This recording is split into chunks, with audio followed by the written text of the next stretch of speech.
बहुत समय पहले की बात है। रामपुर गांव में लोगों का ठंड से बुरा हाल था। इतनी कड़कती ठंड में लोगों का घर से निकलना मुश्किल हो गया था। बड़ी ही मुश्किल से लोग काम पर जा पाते और बच्चों का तो उससे भी ज्यादा बुरा हाल था। एक दिन की बात है जब चारों तरफ धुंध ही धुंध थी और कुछ भी नजर नहीं आ रहा था। चिंटू तो उस दिन स्कूल ही नहीं जाता क्योंकि ठंड की वजह से उसकी थोड़ी तबीयत भी खराब हो जाती है। चिंटू बेचारा ठंड से कांप रहा होता है और इतने कंबल डालने पर भी उसका कपकपाना बंद नहीं हो रहा होता। लक्ष्मी परेशान होकर सोच ही रही होती है कि इतने में बाहर से कबाड़ी वाले की आवाज आती है। कबाड़ी वाले, कबाड़ी वाले। कबाड़ी वाला आ गया।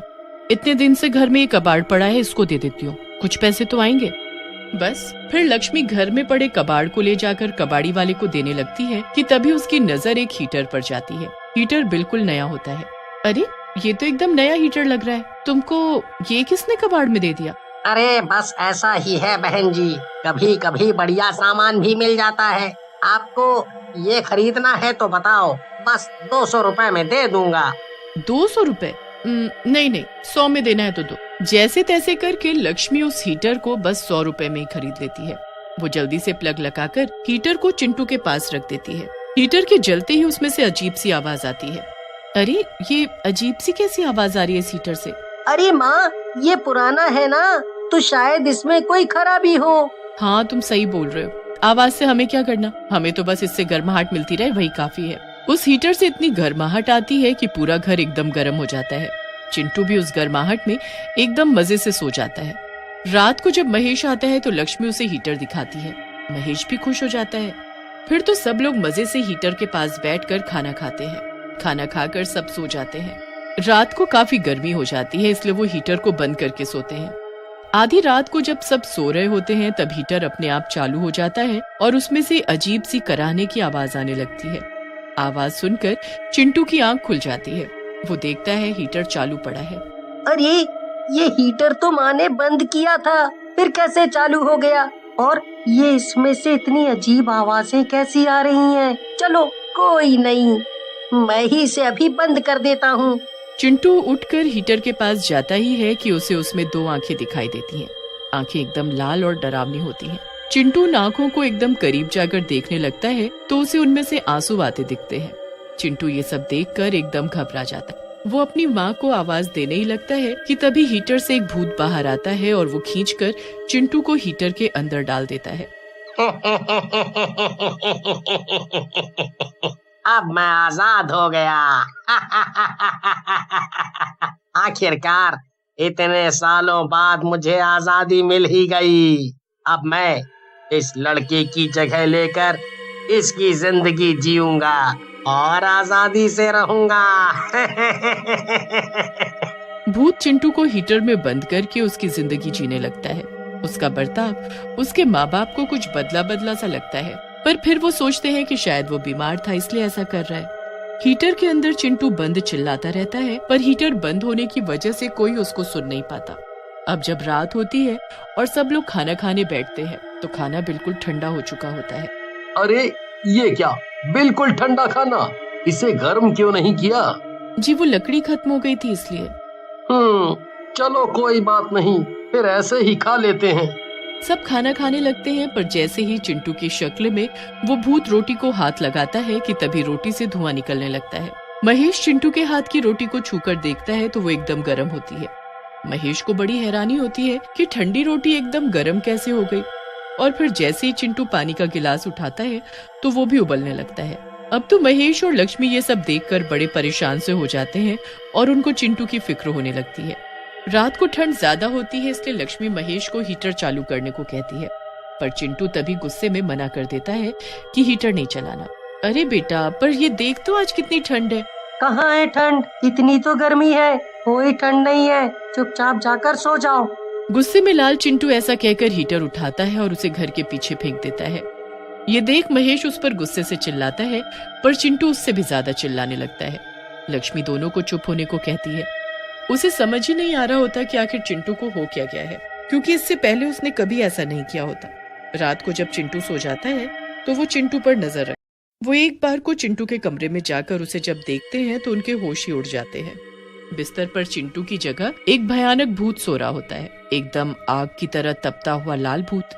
महेश और लक्ष्मी एक दूसरे को देखते हैं और उसी वक्त कमरे से बाहर आ जाते हैं। ये हमारे बेटे की जगह हमारे घर में किस भूत ने ले ली? हमारा बेटा कहाँ चला गया? वही तो समझ नहीं आ रहा।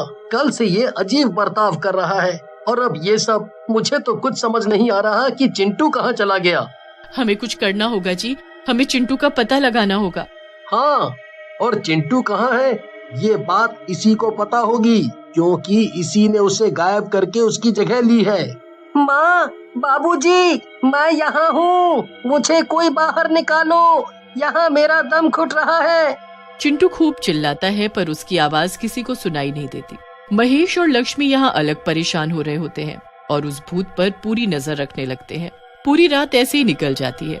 फिर सुबह वो भूत चिंटू का रूप लेकर घर में घूमने लगता है।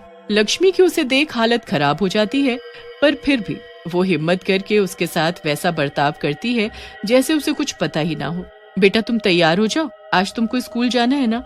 मुझे कोई स्कूल नहीं जाना, मैं आज पूरा दिन खेलूंगा, मजे करूंगा। नहीं नहीं बेटा, तुमको स्कूल तो जाना चाहिए। चिंटू उसके बाद महेश और लक्ष्मी को देखता है और वहाँ से चला जाता है।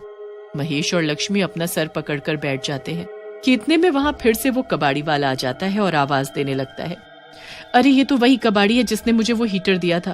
हीटर? हीटर से याद आया कि चिंटू ने उस दिन, मतलब उस भूत ने उस दिन उस हीटर को चलाने से मना क्यों किया और उसे बाहर भी फेंक दिया? आखिर उसे उस हीटर से क्या तकलीफ है? हाँ आप सही बोल रहे हैं, मैं अभी उस हीटर को लेकर आती हूँ।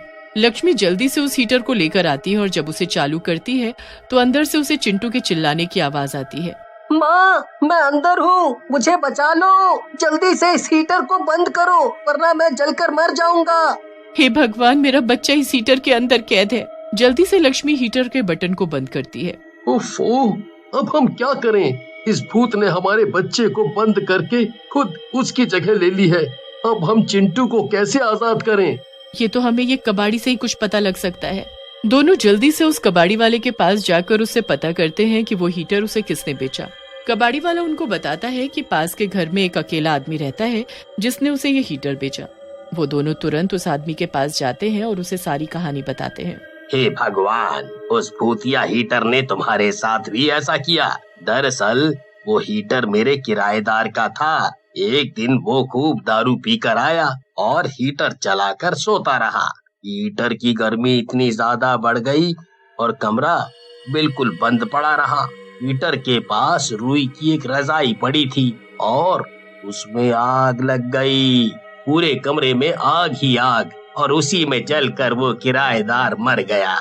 अब हमारा चिंटू उस हीटर में कैद है, हम उसे कैसे बचाएं?